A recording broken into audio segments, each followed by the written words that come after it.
morning, LifeBridge. We are so glad to have you with us this morning. For us, church is more than just a Sunday service, and we want you to know that there's a place perfect for you at LifeBridge. One thing we value at LifeBridge is community, so we have a few ways that you can be involved throughout the week. Join us in our weekly devotional. Each week, we do a different plan on the YouVersion app. It's a great way to be in the Word daily and also connect with others.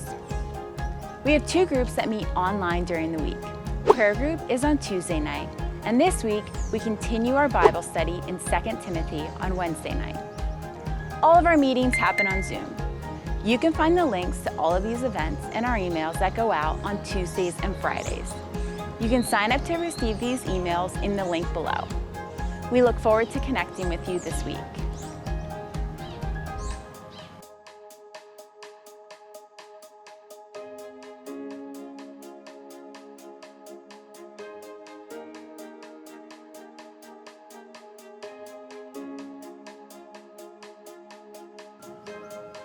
A couple weeks ago, I hung a small hummingbird feeder here outside my office window. As I work, I enjoyed watching the birds come and go, and then suddenly, just a few days ago, I started seeing and hearing lots and lots of birds. Birds were literally fighting each other in our yard over the feeder. Now, all of this fighting has also attracted other birds and predators as well. Did you know that hummingbirds' biggest predator is the praying mantis? The praying mantis has been known to capture and kill hummingbirds and eat their brains. Snakes, frogs, spiders, and even cats are also known to go after hummingbirds. And this is all part of the food chain, is survival of the fittest. Charles Darwin was this great scientist and theorist in the 1800s, and he proposed some really important theories that people still use today. He spent the majority of his life studying different kinds of species in order to prove a theory he had called evolution. Now, his theories and the science behind all of them is very complicated, but what we're going to do is we're going to focus on one of his most famous ideas, the idea of survival of the fittest. Essentially, Darwin believed that the strongest animals within a species would be the ones to survive and reproduce. The fastest cougars, or the lizard whose color best matched their surroundings, would survive and reproduce.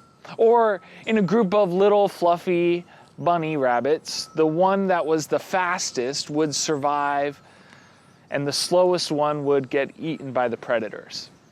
There is a bunch more to this theory, but basically this is the main idea.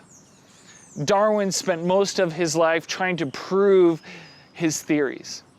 Now, part of this theory may be true, but as humans, we've kind of taken this idea of survival of the fittest, and we have put our own little spin on it. And without even realizing it, we've taken this phrase, survival of the fittest, and we change it to only the strong survive. Only the strong are worth paying attention to. Only the strong are worthy of praise. Only the strong matter. We think, believe, and live like only the strong survive.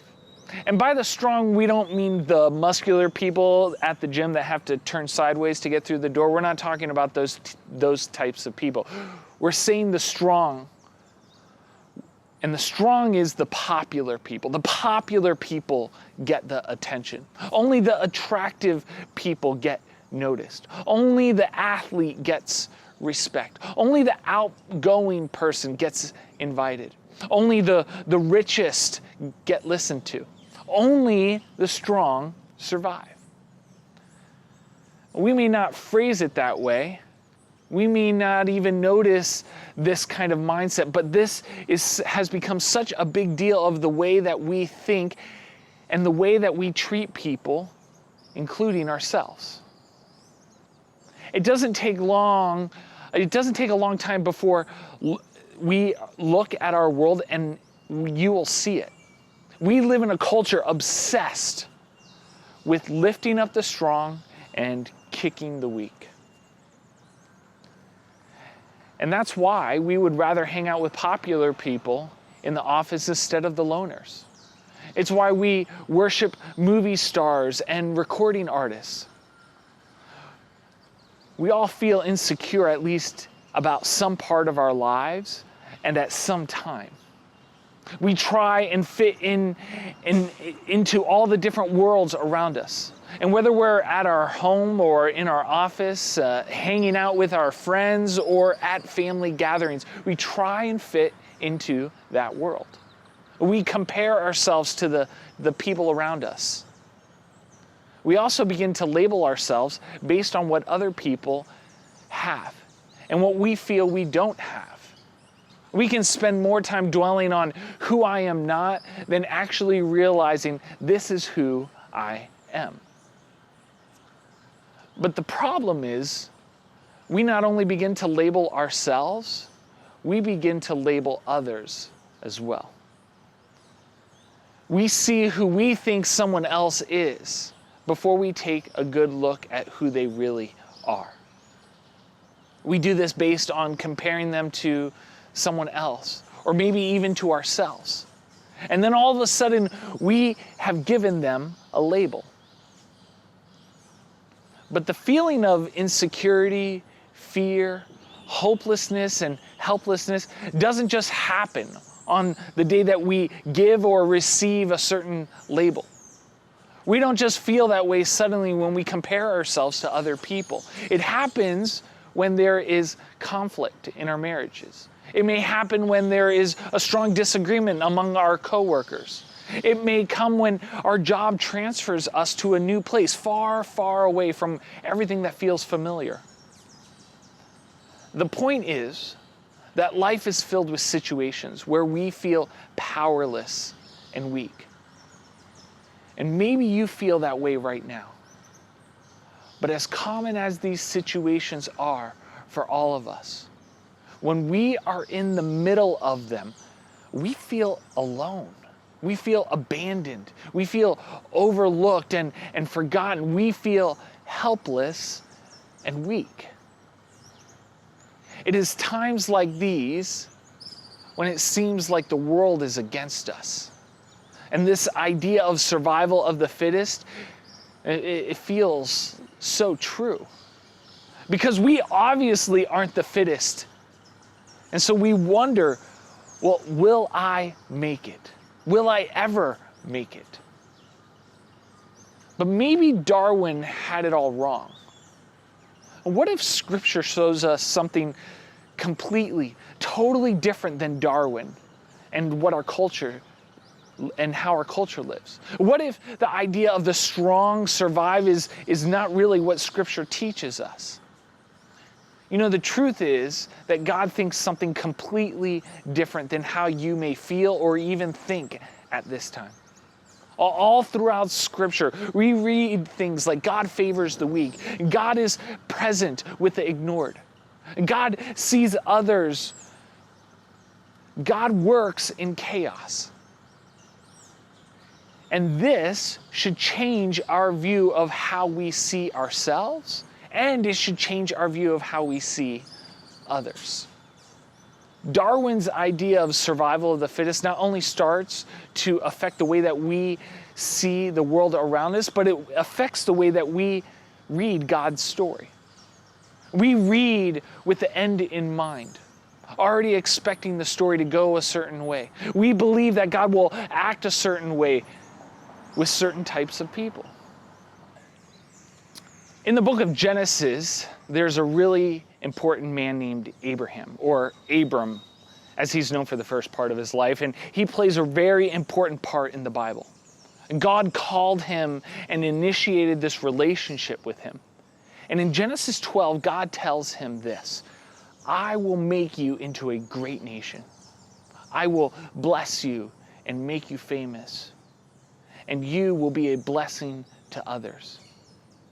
I will bless those who bless you and curse those who treat you with contempt. All of the families on earth will be blessed through you. Well, you can imagine this is great news to a man who's married, had no kids, but wanted them. God had great plans for Abram because this promise from God, he intended to take this one man and make a nation from him, to give him a child and to give him grandchildren and great-grandchildren and on and on and on.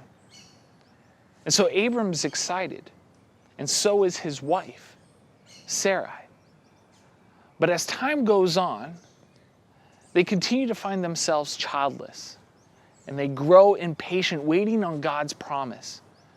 So month after month, they wait, and those months turn into years. In fact, 12 years pass, and God's promises are faint, and they are tired of waiting. And so they come up with this idea to speed up the process of receiving God's promise. As Sarai has this servant, Hagar.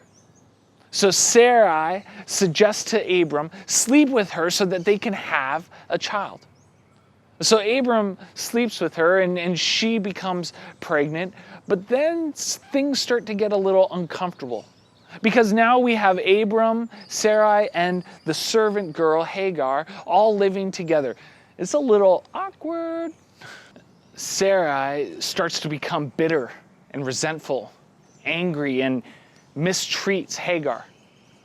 And so Hagar says, I can't take this anymore. I'm out of here. And she leaves the house of Abram. And what we have to understand is that Hagar is a slave. And when she was leaving, she left everything. She was leaving the people who provided everything for her. Her food, her shelter, everything else. She has nothing and nowhere to go and no one to turn to. And yet she thinks it would be better to get away than to stick around. And so she leaves out into the wilderness, into the desert. And isn't it interesting that this is where she goes, and this is where God meets her? The angel of the Lord found Hagar beside a spring of water in the wilderness, along the road to Shur. The angel said to her, Hagar, Sarai's servant, where have you come from, and where are you going? I'm running away from my mistress, Sarai, she replied. The angel of the Lord said to her, return to your mistress, submit to her authority. And then he added, I will give you more descendants than you can count. And the angel also said, you are now pregnant and will give birth to a son. You are to name him Ishmael, which means God hears, for the Lord has heard your cry of distress. Thereafter, Hagar used another name to refer to the Lord who had spoken to her. She said, you are the God who sees me, El Roi. She also said, I have truly seen the one who sees me. Can you imagine what she was feeling? Hagar is feeling the second class and second rate, uncared for, disrespected, ignored, disregarded. And so she runs away. And she doesn't get far before an angel of God finds her. He speaks to her. He seeks her out. He finds her. He's upset. She's upset. She's been mistreated. She feels like she has no future. Nothing good can come from her life. But God sees her and she feels overlooked, pushed aside. But God has a different point of view. He finds her even though she feels worthless. Even though she has nothing to offer, God sees her. And he not only sees her, but calls her by name. Hagar, where have you come from and where are you going? She isn't just a slave, but she's recognized by God. And when the angel finds her, he talks to her like she matters. It's as if God is saying, so what's the plan here?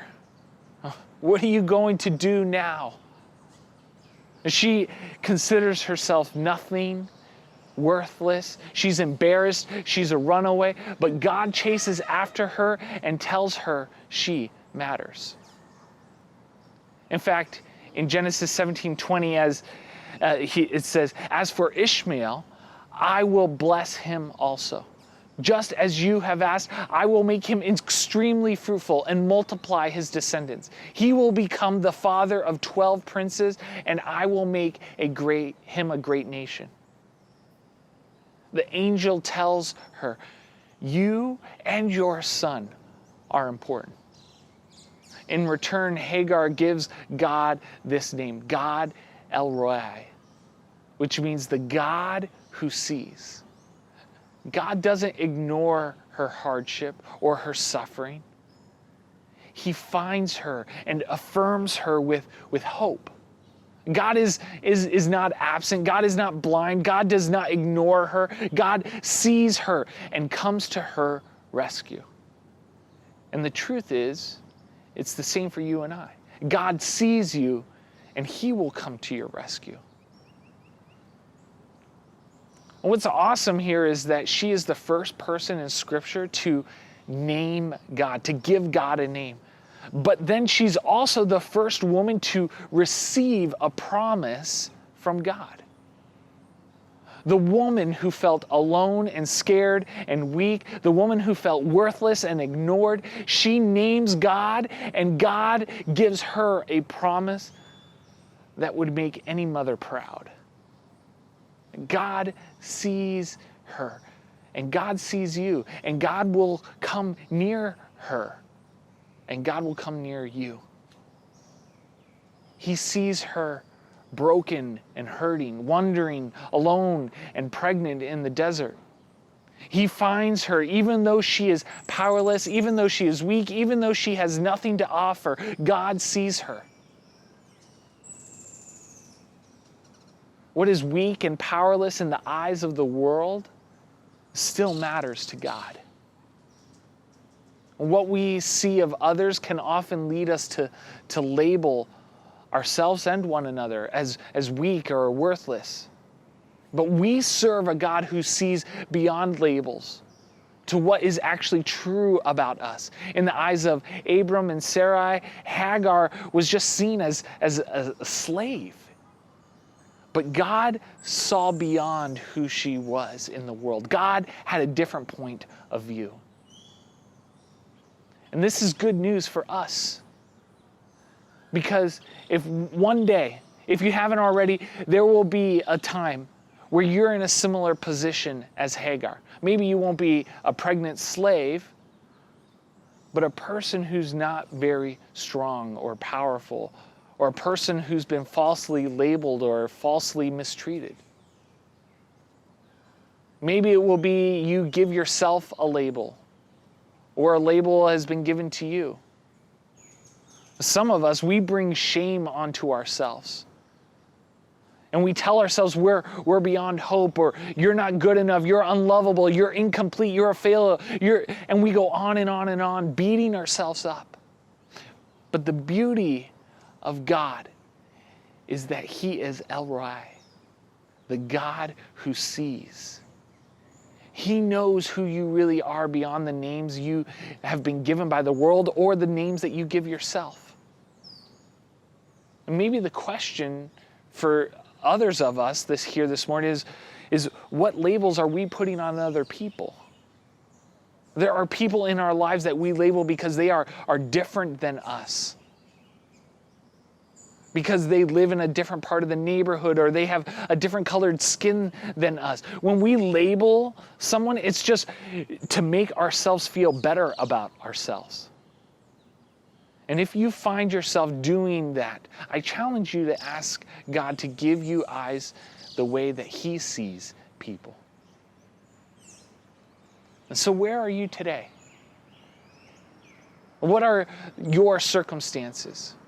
Are you feeling less than powerful? Are you feeling the world has put you in a box? Like the world is working against you? Well, you have a choice. You can continue to sit in your self-induced pain and worthlessness that you cast on yourself, or you can remember that God connects with you and doesn't want you to feel that way. Don't believe the lie that God doesn't have time for someone as unimportant as you. Believe that your heart is just as important to Him as those who appear to have it all together. Maybe you're listening to this and you feel pretty good about this subject. And you feel like you're pretty on top of this area of your life. But you know that you have taken advantage of people because of the position that you're in. So where do you need to change your view of how you see others? Whether you are the one that feels weak or you are the one that is in the power position, God sees and God cares for the ignored and the troubled. No matter what you choose, God always chooses you. God sees you exactly where you are, and He cares for you. God is El Rai, the God who not only sees you, but hears you. We are so glad that you joined us today. We would love to connect with all of you during our church lobby time in just a few moments. Follow the link below to join. Remember, you can continue to give online through our website, and be sure to check out the recommended worship songs that go with today's message found below. At LifeBridge, our mission is to make heaven more crowded, and we do that by bridging lives to Christ. See you next Sunday.